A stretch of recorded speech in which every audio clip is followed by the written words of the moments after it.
Second Samuel chapter 4.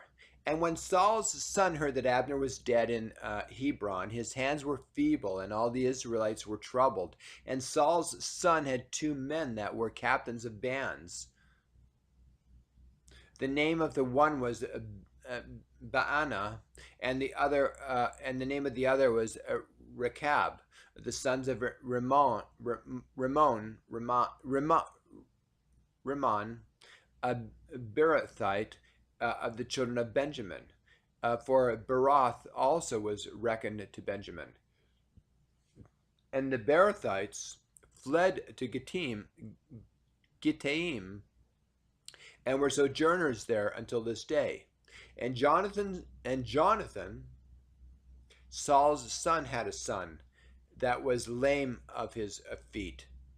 He was 5 years old when the tidings came of Saul, and tidings came of Saul and Jonathan out of Jezreel. And his nurse took him up and fled. And it came to pass that she made haste to flee, that he fell and became lame. And his name was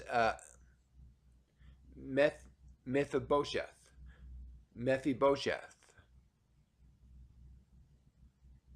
And the sons of Rimmon and the Beerothite, Rechab and Baanah, went and came about the heat of the day to the house of Ishbosheth, who lay on a bed at noon.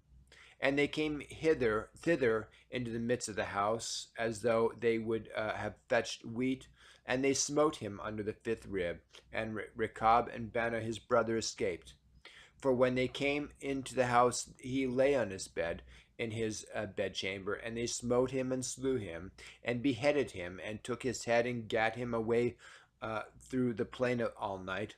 And they brought the head of Ishbosheth unto David to Hebron, and said to the king, Behold, the head of Ishbosheth, the son of Saul, thine enemy, which sought thy life. And the Lord hath avenged my lord, the king, this day of Saul and of his seed. And David answered Rechab and Baanah his brother, the sons of Rimmon the Beerothite, and said unto them, As the Lord liveth, who hath redeemed my soul out of all adversity. When one told me, saying, Behold, Saul is dead, thinking to have brought good tidings, I took hold of him and slew him in Ziklag. Who thought that I would have given him a reward for his tidings? How much more when wicked men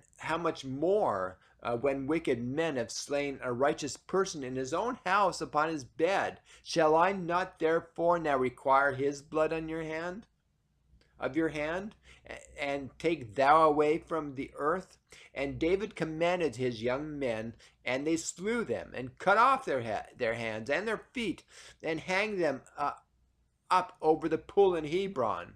But they took the head of Ishbosheth and buried it in the sepulchre of Abner in Hebron.